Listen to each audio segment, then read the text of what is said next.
When you find that you have a viable use case for your technology, the excitement starts to build, likely until you start to consider one of the largest barriers to getting the project started: funding.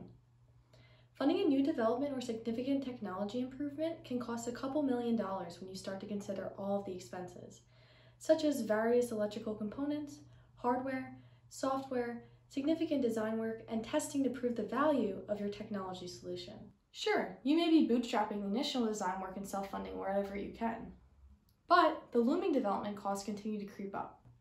This is when you want to begin actively searching for funding opportunities, if you haven't already started, and of course, the best money to spend is that of which is not your own. There are so many valuable programs and organizations that can offer funding or capital, and each funding opportunity has its own unique benefit that may suit your needs compared to another option.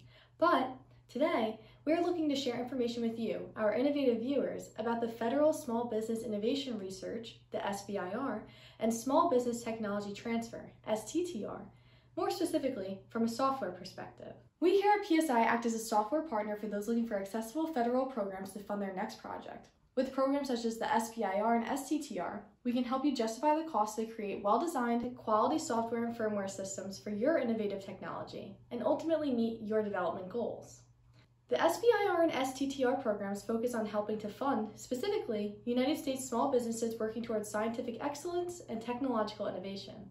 Both the SBIR and STTR have their own requirements that can be found on the SBIR website, but here is a brief look at what your company will need to qualify for funding through the SBIR and STTR programs. For the SBIR program, a company would first need to be an organized for-profit business in the United States, would also need to have over 50% of the business owned by one or more citizens of the United States, and lastly, it would need to be a small business, meaning less than 500 employees, including affiliates.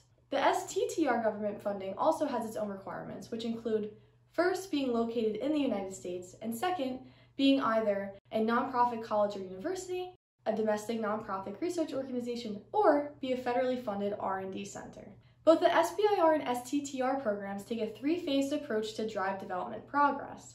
The initial phase of the SBIR and STTR funding programs assesses the technical merit, feasibility, and commercial potential of a company's project application to reward them with funding for either 6 months through SBIR or 1 year through STTR. Once the company and their project are granted the Phase 1 award, they then qualify to apply for the Phase 2 award.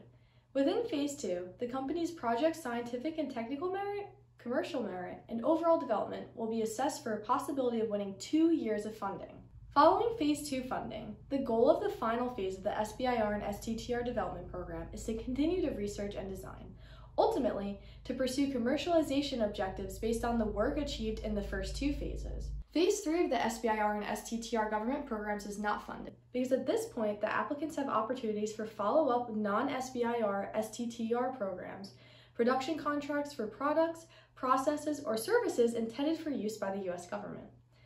When innovative companies are looking to apply for SBIR and STTR funding for government projects, applicants can benefit from partnering with a subcontractor who has expertise in specific areas of the project. A company of specialized experts or subject matter experts to partner with on the SBIR STTR projects can provide help with application reviews and product development or certain engineering disciplines to increase the company's overall chances in being awarded the SBIR and STTR project funding. Having an experienced software development partner often eases the reviewing committee's decision-making process, as it shows your project has the necessary resources to reach your goals. It takes away much of the potential risk when lacking software engineering expertise, which may otherwise prolong development milestones or even miss milestones altogether.